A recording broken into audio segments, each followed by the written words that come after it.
kita ingin mempromosikan juga dan mendorong penggunaan energi yang bersih, energi ramah lingkungan, dan energi terbarukan.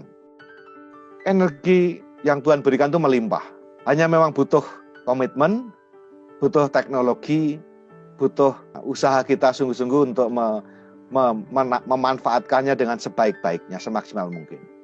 Baru-baru ini Gereja Katedral Jakarta menerima penghargaan dari Museum Rekor Dunia Indonesia atau MURI sebagai gereja Katolik pertama yang menggunakan panel surya ini untuk kebutuhan energi listrik di seluruh kompleks Katedral Jakarta.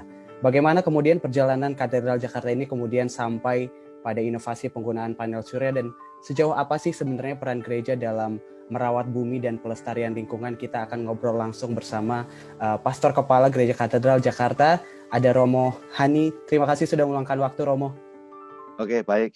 Pertanyaan pertama saya, bagaimana awalnya gagasan ini muncul, Romo? Ya, baik. Jadi ide ini berawal dari sebuah obrolan tentang bagaimana kita setelah 5 tahun ingin memperingati ensiklik Paus Fransiskus Laudato Si tentang bagaimana merawat bumi rumah kita bersama dengan berbagai macam gerakan-gerakan. Ya, kita sudah mulai 5 tahun belakangan itu dengan gerakan untuk mengelola sampah dengan baik, mengurangi penggunaan plastik, styrofoam, dan seterusnya. Itu sudah berjalan, dan lalu muncul dalam pembicaraan apa yang kira-kira bisa kita buat. Ya. Lalu muncullah bagaimana kalau kita mencoba atau mencari informasi tentang penggunaan energi surya, panel surya, di mana kita Indonesia ini dikaruniai Tuhan dengan energi surya yang melimpah, sementara lalu belum dimanfaatkan dengan baik. Jadi seluruh kompleks katedral pada siang hari, seluruh energinya di-cover oleh panel tenaga surya mulai diresmikan kemarin 9 Januari 2021.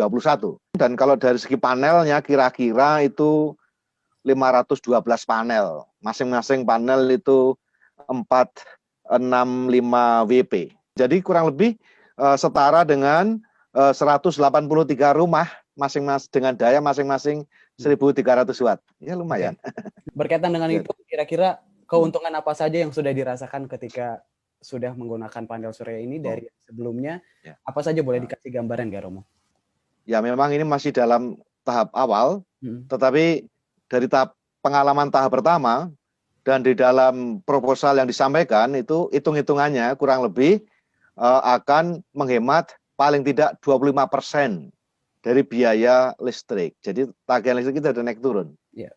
Dan untuk kita sendiri dari pengalaman kita sudah mengalami ada penurunan rekening listrik kurang lebih 25-30%. Itu fluktuatif ya, tergantung juga energi yang dihasilkan tiap hari. Tapi yang paling penting bagi kami adalah ini bagian dari komitmen kita ingin ikut serta menanggapi seruan dari Paus Fransiskus dalam ensiklik Laudato Si itu untuk merawat bumi rumah kita bersama.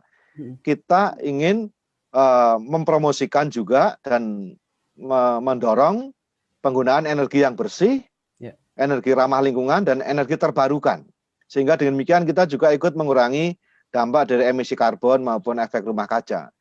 Itu saya kira yang jauh lebih penting, dan moga-moga juga dengan cara ini tempat-tempat ibadah lain juga bisa mengaplikasi, dan saya kira ini satu hal yang baik. Karena sekali lagi energi yang Tuhan berikan itu melimpah. Hanya memang butuh komitmen, butuh teknologi, butuh ya usaha kita sungguh-sungguh untuk memanfaatkannya dengan sebaik-baiknya, semaksimal mungkin. Selain panel surya ini, saya penasaran mungkin Gereja Katedral juga ada rencana-rencana ke depan yang terkait dengan seperti tadi, komitmen merawat bumi dan pelestarian lingkungan. Boleh diceritakan, Romo? Ya, usaha-usaha kecil misalnya pertama adalah kita juga memproses air sehingga bisa tersedia beberapa dispenser untuk umat bisa minum.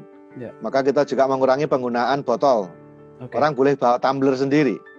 Rapat-rapat kita usahakan bawa tumbler sendiri, minumnya diisi sendiri. Yang kedua juga kita mempromosikan juga menggunakan tas-tas yang bisa dipakai untuk tas belanja. Jadi umat kita berikan tas itu supaya bisa memberi contoh, silahkan dipakai untuk Anda belanja, untuk Anda apa saja. Karena sekarang juga kemana-mana, Anda minimarket, Anda ke belanja kemana saja, tidak ada lagi plastik. Jadi kita juga membuat tas ekologis untuk dibagikan pada umat. Sebagai contoh, kalau mau tambah lagi ya silakan beli. Tapi kita berikan setiap keluarga. Jadi itu langkah-langkah kecil. Berikutnya juga ya, ini akan kita masih ke depan ya, kita pertama-tama mengolah air ya, supaya air hujan yang masuk ke tempat kita itu kita bisa tampung, kita bisa resapkan, sehingga kita tidak langsung buang.